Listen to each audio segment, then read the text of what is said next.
حضور ایک کتاب میں لکھا ہوا تھا کیکٹس کے بارے میں بھی. کیا کیکٹس کے بارے میں بھی کہ یہ بھی دل کے لیے. کیکٹس؟ ہاں جی کیکٹس. کاکس کہہ رہے تھے آپ؟ کیکٹس. کیکٹس کی ایک خاص علامت ہے، اس سے وہ پہچانا جاتا ہے. اس پہ یوں لگتا ہے کہ یوں پکڑ لیا کسی چیز میں، وائس میں آ گیا ہے.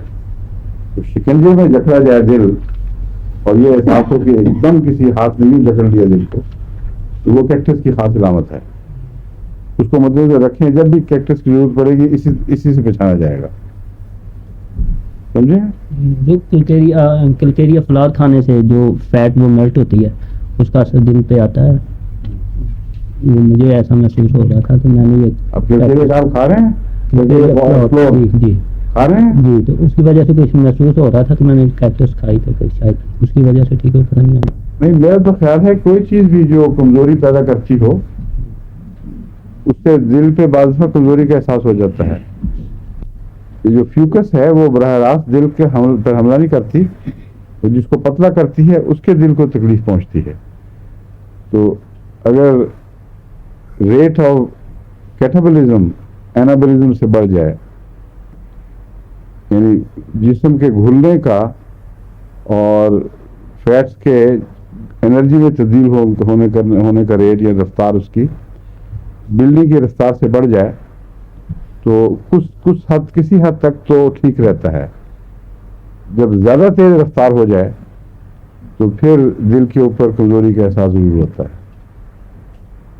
عام طور پر رمضان میں نہیں ہوتا.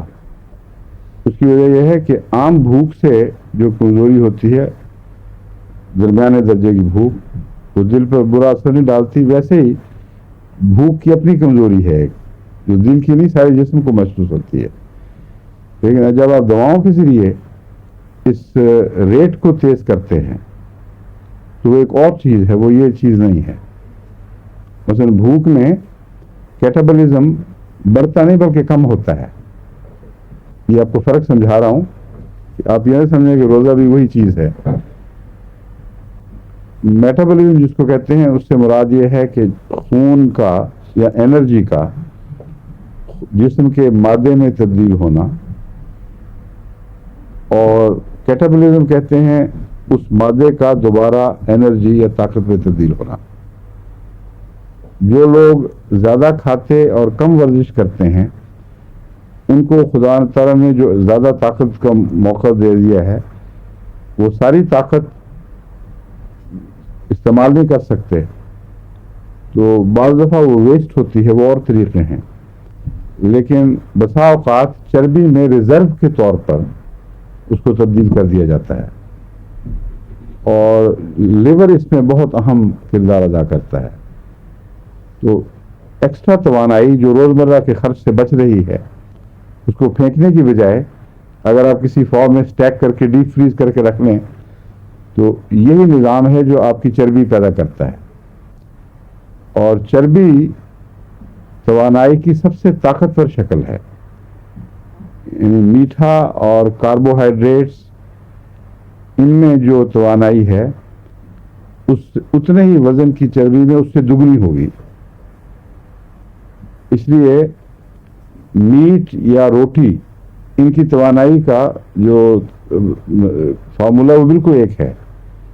میٹھا ہو، کاربوہائیڈریٹس ہوں یا میٹ گوشت کی قسمیں ہوں، ان کے اندر برابر میس کی صورت میں برابر ہی انرجی ہوگی، لیکن فیٹ میں ایگزیکٹلی ڈبل.